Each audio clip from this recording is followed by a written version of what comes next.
Perfect.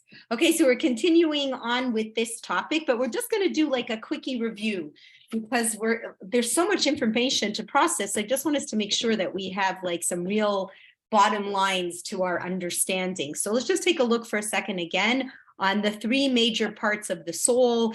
You know, it's interesting, like you hear sometimes like a little bit of a different nuance. Okay, so that's why I kind of want to clarify, and I can express the other little nuance that I heard today. It's very new to me, but we'll discuss it. Okay, so first of all, what are the three parts of the soul that we really, talk about, we know about, we, envision with what's going to happen with us when it comes to this idea of moving on to the next olam, right? Moving on to the next part of our journey. So what are the three parts? Soul. Okay. Soul. What's the names of them? What's the three? Nefesh. Nefesh is one. Excellent. Anybody remember? Ruach and Neshama. And neshama. Okay, so excellent. So let's just talk about them again, just so we understand. Okay. So what is the nefesh? Where do we find the nefesh part of us? Goof. Yeah, very body, lower part of our body. It's like the very, the more of the animalistic side. So like when you look at an animal and you look at a human being and there is this like life force, there's some real instinctual behaviors that are almost wired in us. So what are some of those behaviors? The same that you'll find with an animal.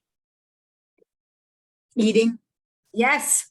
Okay, so there is something wired inside of us that wants like a survival, like we want to survive. It's not that we want to pass on. We actually want to like maintain life, right? So we're looking to eat. What else do we do? Sleep. Perfect. What else? Drink. What else? Procreate. Yes. Children. Procreate. What else do animals need?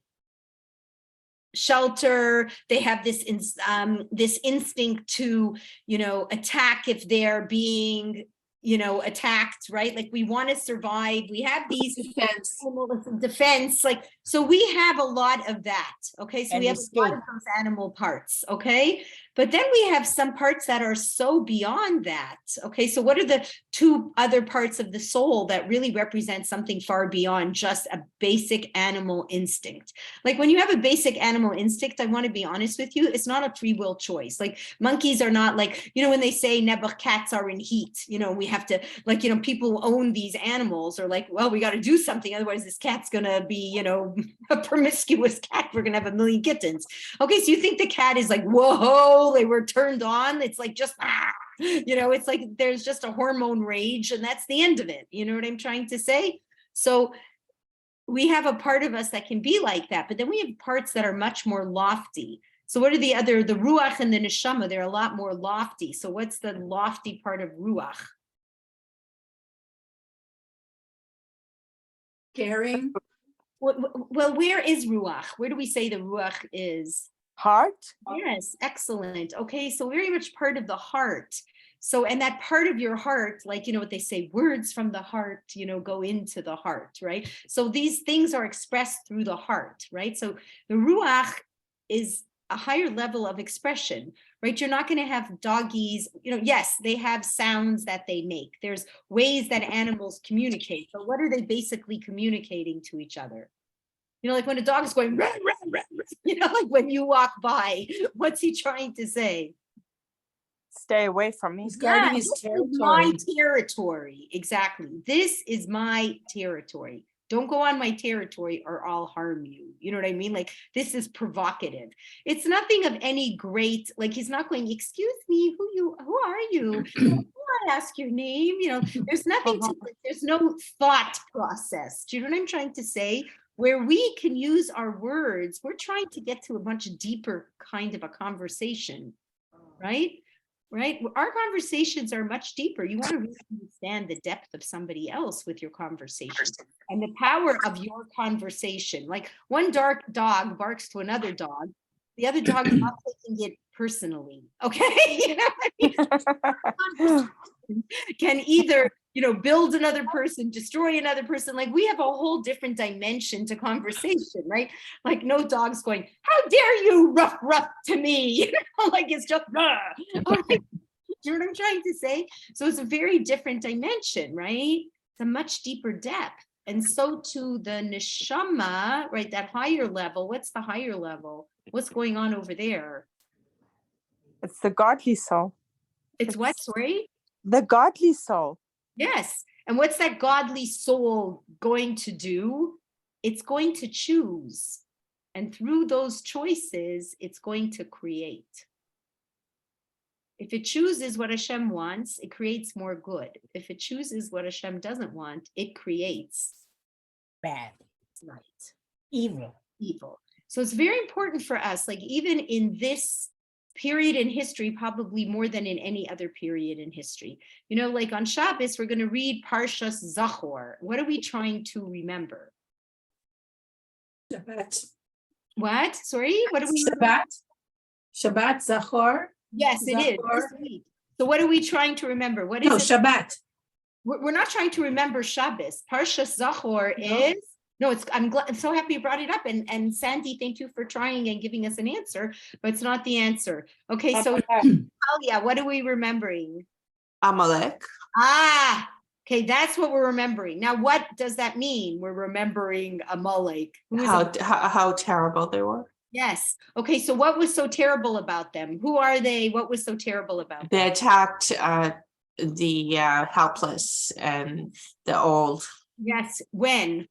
when Israel was in the desert. Right, and they had just had just been redeemed. Okay, we had just seen the destruction. Like this is after the splitting of the sea. Okay, so the whole world is shaking in its boots, thinking, "Oh my gosh, there is this holy energy called God and His holy representatives, the Jewish people. Oh my gosh, this is a game changer. These people are beyond." And what does Amalek come and do? Undermines. And casts a lot of doubt, right? And what is their major mission in this world? If they make us nothing, they make God nothing. So they're trying to shoot the messenger because they want to shoot the message. That's what Amalek is all about. So Amalek is really this concept of getting rid of God and getting rid of God's definitions of what is right and what is wrong and what is good and what is bad and what is true and what is false. That's what it's really, its main aim is. So you live in a world today, we got to be really real about it, that is taking away those definitions, true or false? Yes. Very much so. And they're trying to define like that, everybody, like it's even hard for me to honestly articulate it. Okay, so they're really trying to say there's no such thing as good and bad. That's what the world is really trying to say, right? It's your opinion, your feeling, your understanding of what's happening, and your truth. Yeah, your truth. So, your truth is I was born in Harlem. I only had a single mom. She slept with a bunch of guys. I don't even know who my father is. I'm always disadvantaged. I'm really just a victim of the system. And therefore, I can steal from anybody I want. And therefore, I can walk into any store and rip it off, and I can smash through a window, and I can take diamonds, and I can hit jewelry. I can take bags of stuff, and you shouldn't be allowed to do anything to me. And if I don't like what you said and you looked at me wrong, I should be allowed to smash you in the face. That's what's going on today. So let's not play games, right? I should be allowed to just beat you up. I should be allowed to get onto a subway. And if you looked at me in a way that I don't like, I could take, what's wrong if I took my gun and shot you? Like, the heck with you, right? You got in my face. You got in my space. Do you see what I'm trying to say? And people are buying into this. They truly are. Okay. Like, let's not, look at the statistics. And I'm not making this stuff up. Look at the statistics. Like, crime has risen beyond. Why? Because now there's a system that even if you commit a crime, you can't afford bail. I guess I got to let you out tomorrow morning. And then you're allowed to repeat the crime over and over and over again. Do you know what I mean?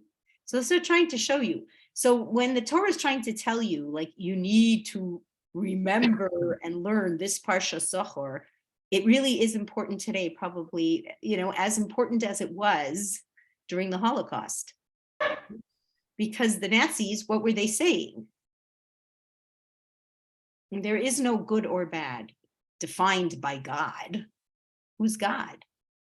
We're God. And in our definition, you trying to tell me that there is such a thing makes you bad. And so I will wipe the Jewish people off the map. And it really happened, like as time is going and we're like marching away from it, we're kind of like, never happen again. Like now I could see how people could say, oh, it never happened again. Like it's very easy. Yeah, I'm saying it was like predicted. It's predicted in the Torah that this is what's going to happen. Yeah. Only it's on a much more humongous scale. But I'm It's saying not- it's not today, like- yeah, right? yeah. So the Torah is telling you today, it's tough. It's very tough because when you're living in a world that's kind of telling you like, you're okay, I'm okay, whatever, doesn't matter, blah, blah, blah. You subconsciously, we're starting to absorb that thought. Like, don't think we aren't. We get to this feeling too, like, well, I just have to be so strict about things. Like, like, why? Like you do, okay? Your Yetzer Hara is going to feed you a lot of messages just like this. So what are we saying? And we're going to have to remember, because sometimes you don't want to, right? You ever do something really stupid? Do you want to remember it? Even if it will in the future remind you not to do that stupid thing again, you don't want to. You're like, I want to talk about that stupid thing I did. All right. So therefore you can like repeat the same mistake. Anybody like get it? Right? Like it was dumb. You stayed up last night, you watched Netflix and you ate 500 bags of chips, right? So you wake up in the morning, you feel the aftermath, but in your mind you go, I don't want to think about that anymore. I don't remember that. I don't remember he did that. And then what happens? You repeat it. Exactly. Yeah, exactly. Exactly. So Shem says to Jewish people, like, watch out, buddies, like be very careful. You got to remember. So in your neshama, this neshama of ours, it's a very deep and complex reality. The brain is a very big place, right? And we have to measure, right? With that frontal cortex, right at the beginning here, where you put your tefillin, your crown of glory is this incredible genius that you have, this ability to choose where animals don't. Okay, so it's very interesting. They're actually saying there's like a new discoveries coming all the time. So they're saying that there's very many dimensions to us and many dimensions to the universe, right? I told you, like the first time you go snorkeling, you realize there's another world. There's another dimension that you never knew, like a world under the world, right? Right? There's a forest under the sea. You know that? There's caves under the sea. All the vegetation that's under the sea is what feeds the oxygen for us above. Do you know that? And without all the seaweed, you know how you hate seaweed? Like, I hate seaweed. It's such a bad. The seaweed is what gives the oxygen to the earth. Like it's okay. So all this kind of stuff, like these amazing dimensions. So there's a scientist I was listening to, Rabbi Ganesh, and he was saying, this scientist, I think his name is David Chazin. So he said that from what he's understanding, from what he's learning, that there's many dimensions to the world. He actually said that he thinks there's 11 dimensions, which is what the Svi wrote. You know how he said that there's 10 dimensions in which Hashem interfaces with the Jewish people and which he created in his world. So what he's saying really equals to this concept.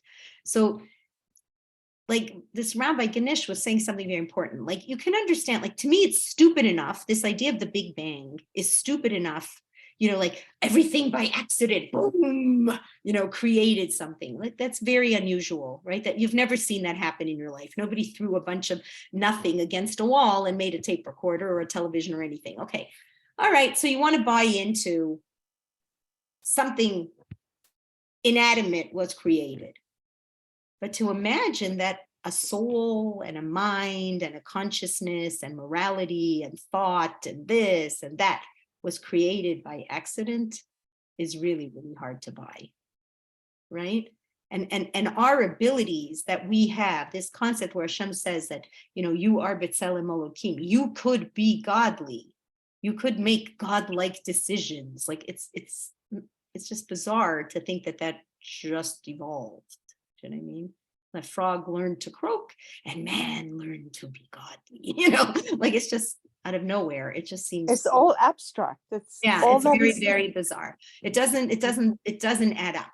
Okay. So therefore, like when we're learning all these different ideas, right, we have to appreciate, like when you're learning about this whole idea of the olam haba and life after life and this and that, today, you can see it as this concept of so many dimensions to the world, like so many things that were so hidden from our eyes, right, that have now been revealed. So too with this life after life, this concept of the near-death experiences and people with their dreams and all these different things, like there's more and more evidence, right, that's really showing you that there is another whole dimension. It's very important for us to keep that in mind. Okay, so now we want to understand, okay, so let's just review. When we're talking about people leaving this world, right? So what did we say? That the nefesh leaves and the ruach leaves, right? And that's really what happens to you every night, right? You lose your consciousness and you can't speak. That's the 1/60th of death that you're really experiencing all the time, right? Like there's people who are like a train could go through their house when they're sleeping, they don't know. Okay, right? People are robbed completely. Where were you? I was sleeping in my bed. They have no idea. Okay, right? So we said when you pass on, that nefesh and ruach are for sure going to leave you. Sorry, not nefesh and ruach, neshama and ruach. And then we said the nefesh, still there's always this little, what did we say? Little remnant that stays behind. And we said, remember, we light a yurtzai candle because it's to comfort the soul. Okay, the yurtzai candle comforts the soul, right? Because the soul is like a flame and it's trying to go upwards. And so we're like looking at that reality. And then as Jews, we do something very interesting. Like we really walk with these people to their grave and we watch the person be buried in the ground. Do they do that in the non-Jewish world? No, they don't. Do you know that that's not a custom in the non-Jewish world? In the non-Jewish world, they have what's it called again? A wake, where the person, they embalm the body, right? They put like lots of makeup, they dress it up, and they have the coffin is open and you say your last respects, but you don't go with the body to the gravesite and see the body buried. Why do we do that? To make Yes, sure to they're go. taking that body. What? To make sure that they're taking that body and they're not. Okay, so make switching sure it. that they're taking the body, but more than that, it's because you want to show respect to this body. You look at this body as something very holy, right? And you respect the body, and we respect the fact that we still believe the body, right? That nefesh is still there, and that body is very sensitive, right? Now, why do we respect the body so much? Like, it's funny because when we're talking all the time, we always go, there's a body and there's a soul, and the body wants you to lay down and roll over and do nothing, and the soul wants you to be like God. So why would I be so kind to a body that drives me nuts all day long? That, Because it's gonna be doesn't it get resurrected? Okay, so it's going to get resurrected for a reason. So you're getting close, Barb. So good. So why is it that I do respect the body? Like, think about it. Because when I get the soul to harness the body, then the body is a really good facilitator. You know what I mean? And it deserves a thank you. So it's the body in the end, right? It's tough, right? Body doesn't want to get up. The soul says, get up, body. And what does body do? Gets up. And the body just says, I just want to eat something. And the soul says, no, we're going to make a bracha first. And then what does the body do? Makes bracha. See what I'm saying? So for following along, like it's almost like your horsey. Remember we said the soul is the rider and your horsey is the one that carries you and facilitates you. At the end of your life, you turn around and what do you say to the horse? Thanks. You were a good horse. You were a really good horse. You got me around. You really facilitated all my movement. You helped me. If it wasn't for you, I couldn't have moved around. So I really appreciate what you did.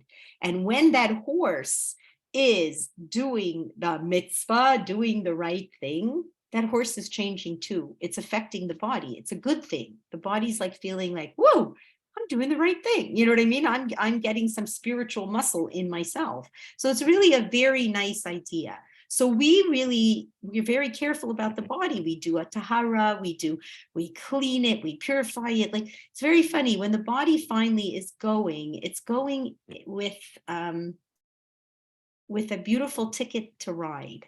Like, you know how we say that what we're trying to do is prepare ourselves to go to see the king, right?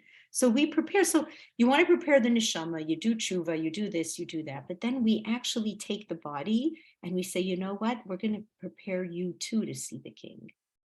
You know, you're also going to go in dignity, right? It's very interesting. So everybody has to wear the same clothes. Nobody's going to look more rich. No one's going to look more poor. No one's going to come with any of their what? Belongings. Yeah. You know, like I had my mother's couch. My mother's couch, Kanai Nahara, must have been over 60 years old. Okay, over 60 years old. And I had my house. That was what I had, my couch, my mother's stuff. And then finally one day my brother came and he said, Gail, I think it's time. I said, what do you mean? I didn't say a word. I said, I think it's time to say goodbye. So finally this week, I gave it away to someone. And when they were taking it, I know this sounds nuts. I had to close my eyes. I said, I'm going to close my eyes and you take the couch. I don't want to see. You know what I mean? Like, it's just funny. It was time. Like, I really was supposed to do that. It was fine. Like, I don't feel bad because it's really only a couch. Do you know what I mean? Like, as much as you know what I mean? Like, you may project a lot of sentiment to this couch, but Lemaisa, it really is only a couch. It did its job. It was a very nice couch and was here for a long time. And I'm very grateful to Hashem. But now it's time for the couch to go. Let others enjoy. Yeah, exactly. You said it so nicely. Exactly. Let it have another tachlis. Perfect. Perfect. Perfect. Okay. So when we're looking at this idea of the body, right? So it's interesting. The Torah is telling you it's a very interesting idea that the body, when it's like everything you've done, every single thing, even when the body decomposes, when anything decomposes, really the Torah tells you it really just transfers energy. The energy is not destroyed. The energy just is transferred into something else. The body decomposes, turns into soil and like dust and ashes and whatever. And then guess what? From that dust and ashes, beautiful things grow again. Do you see? It's just an interesting idea. So the Torah is telling you, like, when you have done something, good things, bad things, you've created an energy, right? And that energy doesn't go away. So when you think about it, like think about it, go back in time. Okay, let's just, not go back in time, but think about it like this, okay?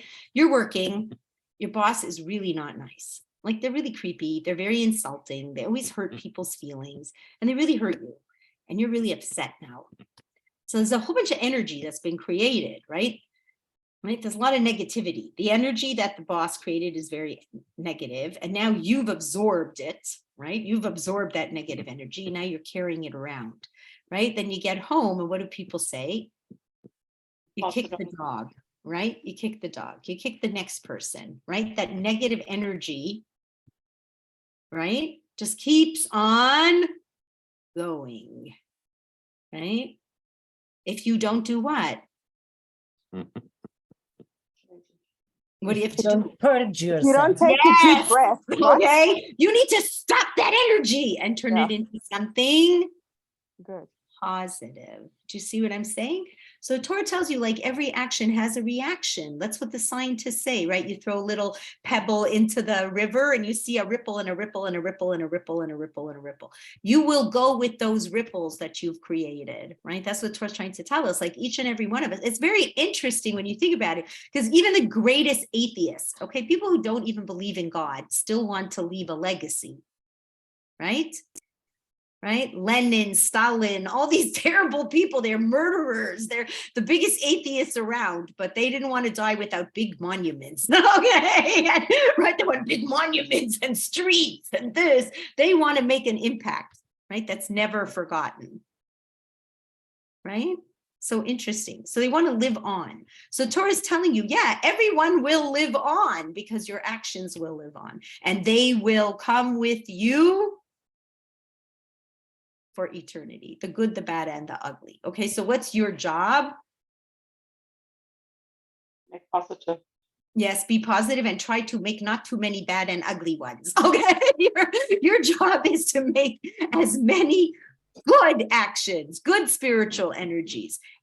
And the good and bad and the ugly, if they happen to happen, right? Like you've made mistakes, we're humans, so to speak, right? So if we made all these mistakes, then what do we have to do? We're trying to correct them before we pass on, right? And that's why before you pass on, there's this whole concept of doing tshuva and saying vidui and saying Shema.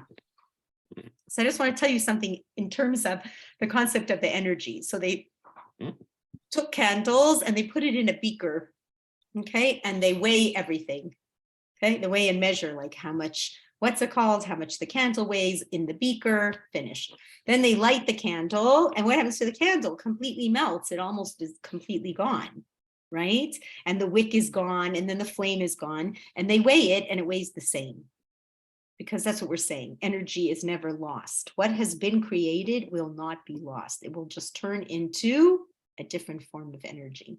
Just interesting for us to understand that. Okay, so there's an interesting idea, the Vilna Gaon, a very famous story with the Vilna Gaon's mother. Okay, so who's the Vilna Gaon? Greatest genius. At the same time as the Balatanya, right, was the Vilna Gaon. Okay, both like two incredible minds. All right, Vilna, he came from Vilna. Gaon means the genius. Okay, that's his name, the Vilna Gaon, the Vilna genius. Okay, so he had an incredible wife also. So she had a good friend. The two of them used to do a lot of kindness. So the kindness that they did was they would always collect for brides, for orphans, for widows. Like, and you imagine in Lithuania in those days, there wasn't like a lot of money. People were really in dire straits, and they were the two collectors. Anybody here ever done fundraising? Terrible. Nah, Leora said it really well. She said, fundraising equals terrible. It's just very hard because you feel funny taking money from people. Like it's always never easy, right? Okay, so they would do this. So her best friend, who she always worked with, got very sick, and she didn't have a long time to live. And she said to her, I love you and you're my best, and you always did so many things with me. I want to ask you a question. When you get to the world to come, I want you to come to me in a dream and tell me all about it. True story. Okay, now the Vilna Gaon's wife's not going to lie, and they're not going to record a false story. So the good friend passed on, and she comes to her in a dream, and she says, look, I can't tell you a lot. It's a secret, it's a different world, and it's not my place to tell you. But I just want to tell you how important what you do is. I just want to tell you how important what you do is. One day, do you remember that we went collecting? Okay. And we saw a very wealthy man across the street, and we both felt, oh, he was going to help us. So you said hello, and I went, yoo-hoo, with my finger. I went, yoo-hoo. And I was there pointing my finger. You have no idea the amount of reward I got for that little extra effort. You have no idea. She said it was like tens of thousands of air miles, tens of thousands of points of reward, of incredible joy for just using my finger to go, you come over here, need your help. That little bit of extra effort that I made, you have no idea. That's all I want to tell you. And she left. Okay, so that's very important for us to understand. Kind of like what we were saying a little bit with the Parsha, like we were saying, like your intention, the way that you do something, it doesn't have to be like, oh my gosh, these like, we sometimes like, I feel bad for all of us. We live in a world that's so fake, that tries to make fame and fortune such a big deal. Do you know what I mean? Like everything has to be in lights, you have to be the, what's it called? America's Got Talent. You got to be this, you got to be that. Everything has to be so big, right? And here she's saying, it doesn't have to be so big. Every action, you're going to wave your finger, you're going to make it a little harder, going to tie a nicer bow on your shlachmanis. You're going to go and I don't know what, you're going to put on your favorite earrings for Shabbos, because why? L'kavod Shabbos, in honor of Shabbos. Bing, bing, bing, bing, bing. Such positive energy, millions of air miles. It's like really incredible. Okay. So this is what, you know, and she was saying, and you know what it's worth, what the Mishnah tells you. If you took all the joy of all the generations of every person who was on this planet, it's not worth like a minute in the world to come. It's interesting. Okay. It's just, you know, important for us to understand that. Okay, so it's going to make you pay more attention. Now I'm going to tell you something, like either we're going to love Avram Avinu for this, or we're going to be really mad. Okay, when Avram Avinu, okay, before his time, when Avram Avinu would walk with his son Yitzchak, what was a big problem? Does anybody know what the problem was when they would walk together? I think he was too old and he was. Okay, interesting. The opposite. They looked the same. They looked exactly the same. Okay, so what's the problem when you look exactly like your dad? Like imagine we didn't age. I think there's a lot of people who like to imagine this. Okay, imagine, you know, like the boobies with the purple hair, they're imagining they didn't age. Okay, so imagine you didn't age and you're walking with your daughter in the mall. Okay, what's the problem? What's the problem? You don't know who's who. Ah, you don't know who's who. You don't know who's had what. More Wisdom, more life Experience. experience, more this, more that. This is what I find, like, this is also a general, like you're living in this. Like, look at the difference. What Adam, like, it's unbelievable what Avram Avinu prayed for compared to what people are praying for today. Avram Avinu prayed. He said, Hashem, I really think this isn't great. I think it's better that we age. Yeah. It's not a good idea to keep us young and vivacious till the last minute, because when you're young and vivacious to the last minute, what's the problem? You all of a sudden die and everybody is destroyed. Right. Everyone is destroyed and you suddenly die. And more than that, you never think you will. There's no reason for you to think this is ever really going to happen. You kind of lose your way. Yeah, Right? like you said, I've earned my gray hair. I've earned my Yes, wrinkles. I So earned there's my no- gray hair. I earned my wrinkles. You know, You look in the mirror and you. Yeah, It's yeah, not. It's okay, not yeah, normal. It's yeah. not. So it's okay. Look, I like, believe me, like I dye my hair under my shaitel even. Like, okay, Yeah. I need it. That's okay. It's not a bad Yeah. thing. The Torah tells you it's the way of women. Okay, it's the Yeah. way of women. You know, the way we look on the outside means a lot to us. But to now, you know, like, but not over the top. You know, that we have to like redo our faces and do this and do that. And it's $1,000 at least every 4 months if you're going to do the Botox trip. Okay, I'm just, you know what I mean? I'm just being real. Okay, so, you know, whoever does it and you need it for yourself, fine. But Avram said, because no matter what, how much Botox you give, I still know you're not 40. Okay. Somehow, it doesn't 100% work. Okay, as much as we try, you look better, but you're not. Okay, so he davens, I want to look older. So he said, number one, because of this whole respect deal, like what you guys were all saying, like no one's going to know who really has life's wisdom. No one's going to know who they should really respect. Okay, so that's number one. And number two, he said, because we're going to forget and we're going to think we're here forever. And we're not going to realize that, you know, we're wasting time. Like, because when you think you have forever, anybody here a procrastinator? Okay, anyone who's a procrastinator, yeah. So the procrastinators, whatever it is, we don't do it so much intentionally, but when the deadline comes, then we know we have to do it. Okay, right? Like, okay, so like, you know, I didn't study months in front of my test. I studied the night before. Anybody else do that? Okay. So, but I would study the night before. That I would do. Okay, so that's what I'm trying to say. If you lived forever, you never knew when the end was coming, and there were no signs to tell you. Right? Like, it's very interesting that it has an expression in the Gemara. Every gray hair is an invitation home. Okay. Do you hear that? I like that. Every gray hair is an invitation home. Okay.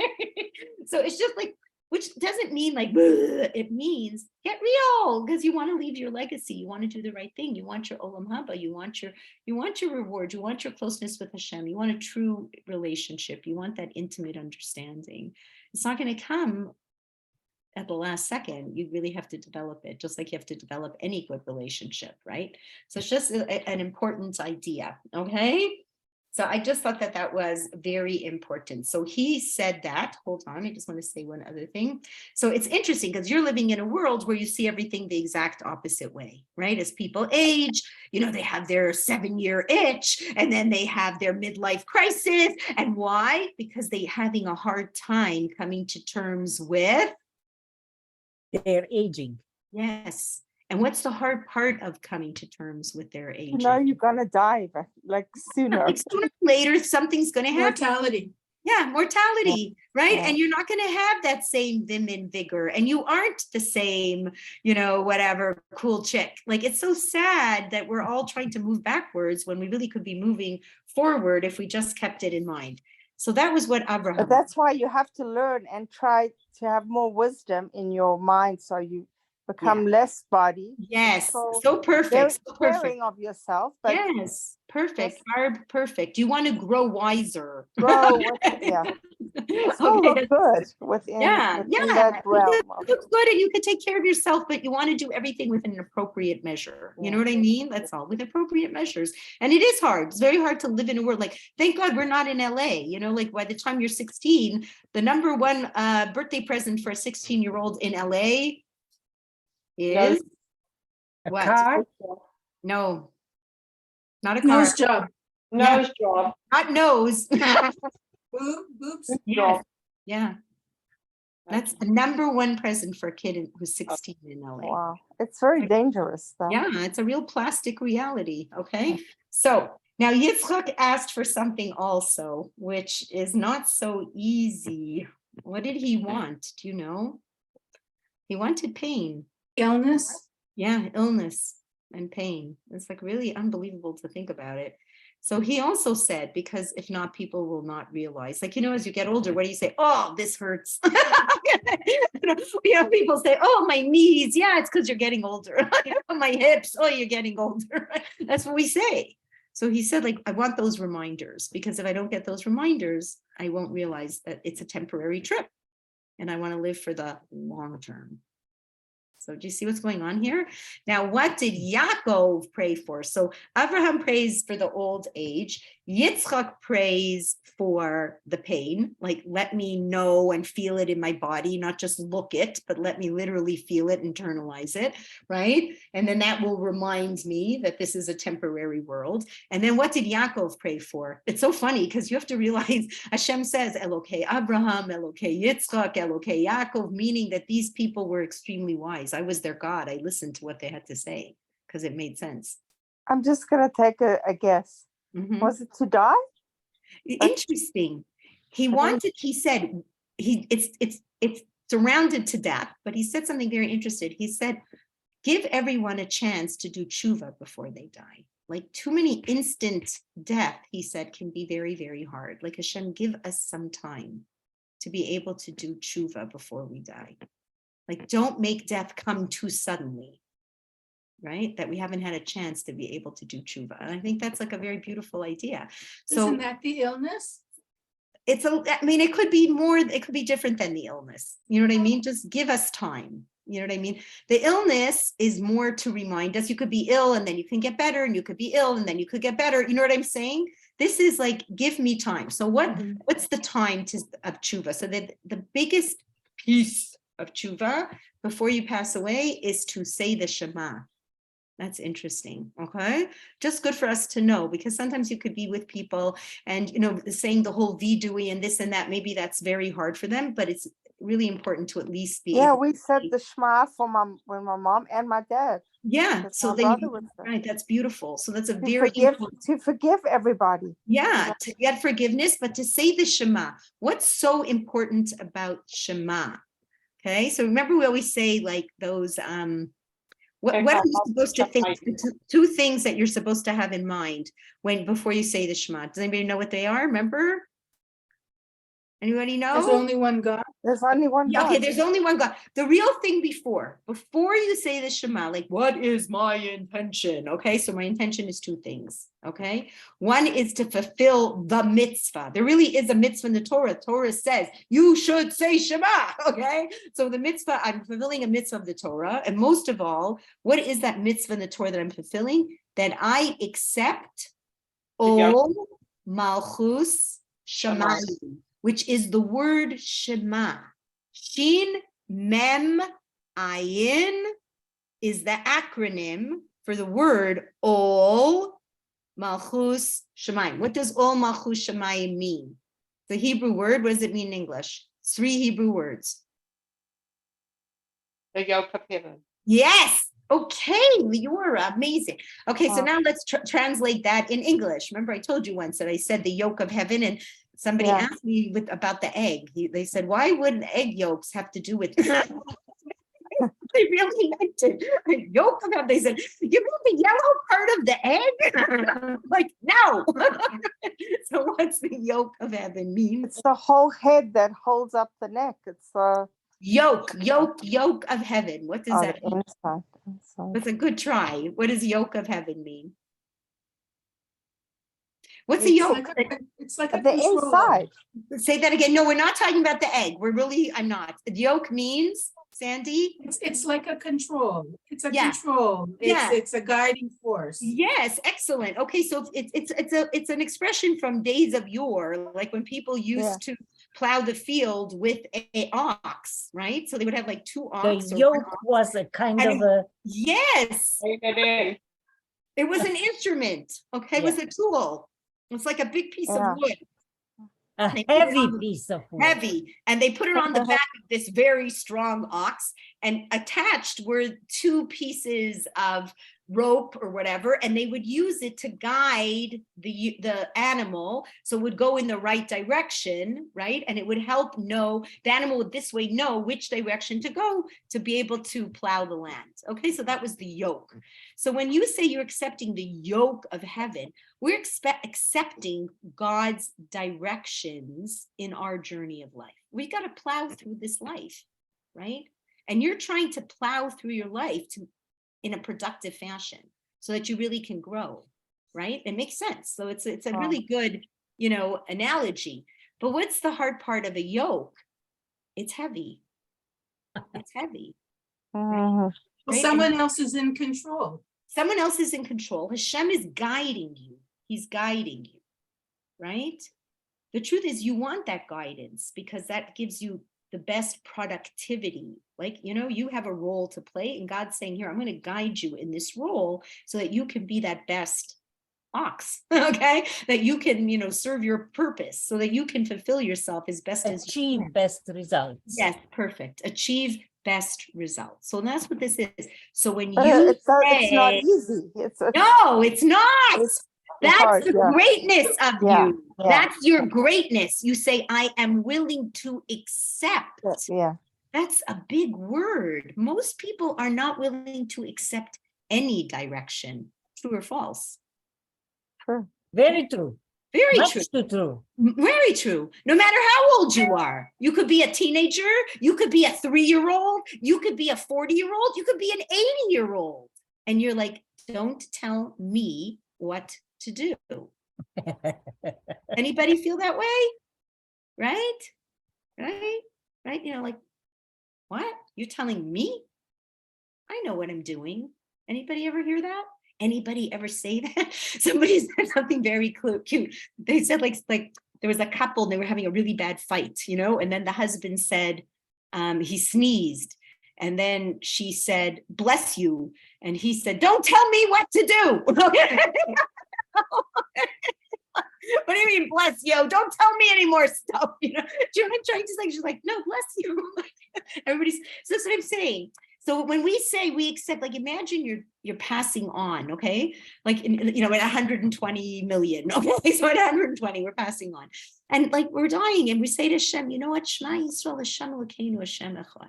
I accept your Ol Malchus Shamayim. Accept it. Accept all the guidance you gave me, which means things that were easy and amazing and loving. And I felt like this big hug and this big kiss, and no one could be better than you.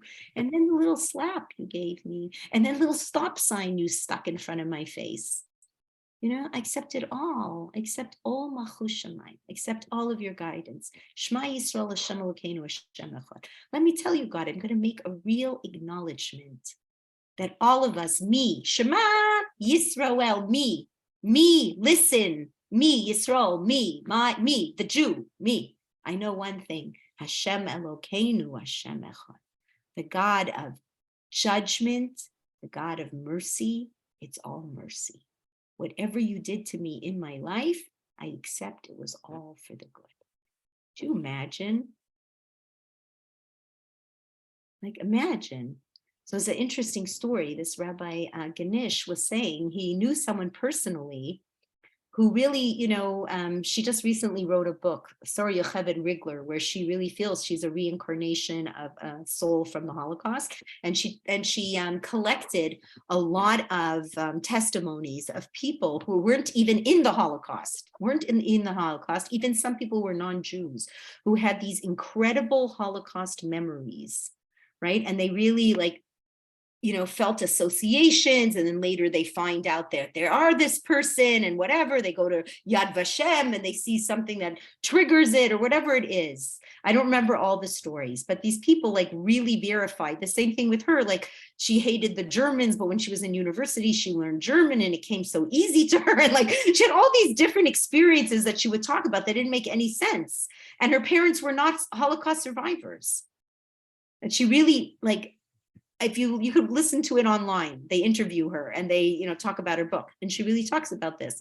So this Rabbi Ganesh said a story, very interesting story. He said that he has a friend who really has very vivid memories of the Holocaust, never was in the Holocaust. And he remembers himself. What does he see in the picture? His grandmother. Okay. And his grandmother, what does he see? That she's in the crematorium and everybody's screaming, Khalila. Okay, this is what he visions himself in the crematorium. Everybody's screaming, right? And people are yelling Shema Yisrael because they know it's the end. And he is the Bubi, and she's saying, I will never forgive you, God. I will never say Shema again. I'll go without it. And now whenever he says Shema, he has her in mind. It's like he feels like he was reincarnated to be the person who says Shema for her.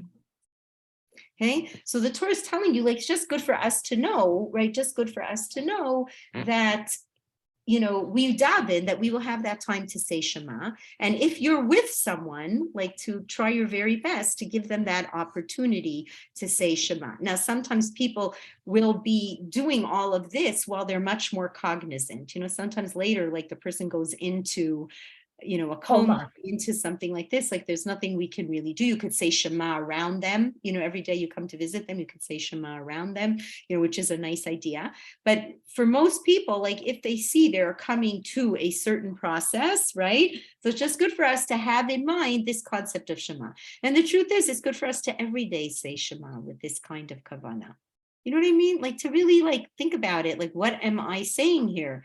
I'm taking on this acceptance. And it's a huge acceptance. It's not a small thing. I'm saying, God, even if I didn't always listen to your direction, could happen. I knew your direction was right. And it was a mistake not to listen. I'm sorry. Do you know what I'm saying? That's a very important, piece of information. Okay. So let me see what else I want to tell you. Okay. So it's just very interesting. This was this concept I told you before, the holiness of the body. If God forbid, there is I think it's called a pagua, yeah, in Israel when there's a terrorist attack. Is that the word? A pagua, yeah. If chas v'shalom there is Pigua. There is a person, not a person, there's a group called Zakai. Do you know that? And you know what they do? It's unbelievable how much we care. Yes. Okay. How much we care about the holiness of the body. If God forbid there's terrorist attack, and you can imagine what happens to, God forbid, the body in a terrorist attack, with bombs and things like this. So there's a group of Jewish people. So before they even get the body to the Chevra Kadisha, this group comes and makes sure to collect everything, all the blood, whatever there is there, because it's all considered holy. Again, why? because this body facilitated doing all of these mitzvahs. And when it facilitated doing what was right, like you could imagine like certain great people, you know, Abraham, not only Abraham, great people today, you know what I mean? When they pass away, what did they do with their body? Their body was used for Torah and mitzvahs and holiness. And you know what I mean? You could imagine that those bodies have a level of holiness in them, right? The level of holiness. So this is why they do it. So it's very interesting because we also, like, think about this. How many mitzvahs are there? 613, right? 248 positive, 365 negative, and they are corresponding to all the bones and the veins and the sinews and the organs in the body. So when you are doing the spiritual mitzvah, you are feeding the physical body. Do you see? And therefore, it's a very holy reality. So there was a Gail who came to Rav Shimon Schwab. He was a little bit upset because he said, I see that for the Jewish people, it's a really big mitzvah to be put into the ground, right? Like you have to be buried in the ground, which I want to tell you was like so sad. I was training someone this week, and they came over to me and they said, they don't know what to do. They have like a family that is just extremely liberal, and they want to cremate their first cousin. You know what I mean? And it's such a hard thing. If you really don't believe in this body and soul, and the soul has holiness and this and that, you could see, right? Well, you could see, like, at first I told you again, I never will understand it, because if you're a very big liberal, you should know cremating a body is like one of the most worst pollutions in the world, right? Because the body sends off terrible toxins and energies. I don't understand that. So I don't understand that. It's a contradiction to me, but it's just so sad, right? It's just so sad. Like here we are, the people who say, no, the body is of the holiest of holies, and it does this and it does that, and it was a vessel for good. You know how they compare it to? Listen how beautiful. This has got to be the best comparison I've ever heard. So here's a piece of paper. Okay. What's this piece of paper worth? I write a little note. Don't forget to pick up the groceries, right? Okay, now I picked up my groceries. I don't need the piece of paper anymore. Where does it go? Garbage. Right.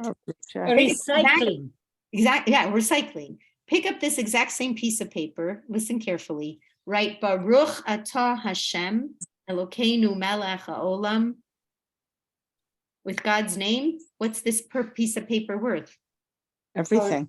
Everything. Can I throw it in the garbage? No. No. Could you imagine? It's holy. That's the body. The body comes into the world like the piece of paper. What you write on it will make what it's worth. Do you see that? That's good. Yeah, That's beautiful. Yeah. But not tattoo on it. What? Right. So Not when you tattoo. what? No, oh yeah, no, okay. I mean, if you make a tattoo, it's a mistake. You still will be worthy. Now listen for a second. Okay. So what's so interesting with this beautiful piece of paper with Hashem's name on it? What do we do to it? We put it in Seamus. Bury Yeah, and what is Shamish? Where does Shamish go, Sandy? period. Buried Bury in it. the ground. What do you do with the body? Very. Buried in the ground. Do you see? It's a beautiful idea. It's So all part of the respect that we give to things and people that doesn't exist anymore. you feel like it doesn't exist anymore. Yeah. Well, in Yiddishkeit it does, but in the rest Yes, of the but in the rest of the world, it doesn't. It doesn't at all. I It doesn't- remember when I was little, if an animal died, you buried it. Nowadays, they throw it in the garbage. Yeah. I mean, it's a very sad reality. Like it's a sad reality. It's just a sad reality, right? Okay, so just good for us to understand these things. So it's interesting. So why is it that the Torah says the Christians, they don't have to bury in the ground? Like if it's a Jewish body and a Christian body, you make sure that the Jewish body gets into the ground. Christian body, not as important. Why? So it's a very interesting thing. So Reb Shimon Schwab said like this: Jews believe that physicality can be spiritual. The Christians believe, which is 100% true, that the physical world and the spiritual world have to be separated. The holiest of holies in a Christian world are the nuns and the priests. They abstain from physicality. They do Yeah, not get right. married. They're not like, I was in the college, I remember, right? So there was a floor, college had 4 floors. We weren't even allowed, if you were on the elevator and you by accident went on the 4th floor, that's it, you were thrown out of the school. You weren't even allowed to touch where these people lived, okay? Because they lived on that 4th floor, okay? They signed a vow of chastity and poverty, both. They weren't allowed to own anything. If you wanted to own something, you have to write to the Pope, right? So let's say you were a nun and you feel like you could do chesed with a car, you have to write a whole Megillah why you should deserve to have your own car. Okay, so Jews don't do that. We have it much harder. You have to take the physical and fill it with spirituality. You have to take your food and you make a bracha. You have to have your intimacy. You have to go to a mikvah. Do you know what I'm saying? You can only have it with one person. So it's not that you can't, it's not an all or nothing. It's the combination of heaven and earth together. Do you see what I'm saying? So that's the difference. Your body has now been a facilitator of heaven and earth, right? In their world, you only think there's heaven. You only think there's earth. They don't come together. So it's very interesting. They were saying like when the non-Jews brought a korban in the Beis HaMikdash, in the temple, they could only bring a korban that was called a korban olah. Do you know what a korban olah means? The whole korban had to go up. They weren't allowed to eat from it. We would bring korbanos, right? On the holidays, you would bring a korban that it would get roasted, would get barbecued, but you'd get to eat some of it. Do you know what I mean? Like chatzi, you know, some for Hashem, some for you. Why? Because you know how to use the physical in a spiritual way. You don't have to take the two of them and divide them up. That's not what God wanted for this world. It's just an interesting idea. So it's just a nice thing. Like if I had to look at what we talked about tonight, it's important for us to understand the 3 parts of the soul, the idea of what Shema means, and the idea that your body is holy, like it's facilitating you. You write on it all these spiritual messages. Your body does a lot of spiritual things, right? Then your body is like the Sefer Torah. How am I going to know if you do these spiritual things? It's all with your intent.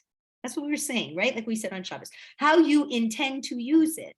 Why am I doing this? L'kavod Shabbos. Why am I doing this? L'kavod Chesed. You know what I mean? What? Do you see what I'm saying? And this is a whole new ballgame. Okay, so that's where we ended. So I'm putting a little mark on where we ended. And now we're going to do a very important mitzvah, and that is our thank you prayer, right? Okay, so Amita, you'll give us the thank you prayer, and I am going to shut the recording, and I'm going to thank you profusely, all of you, for coming. Like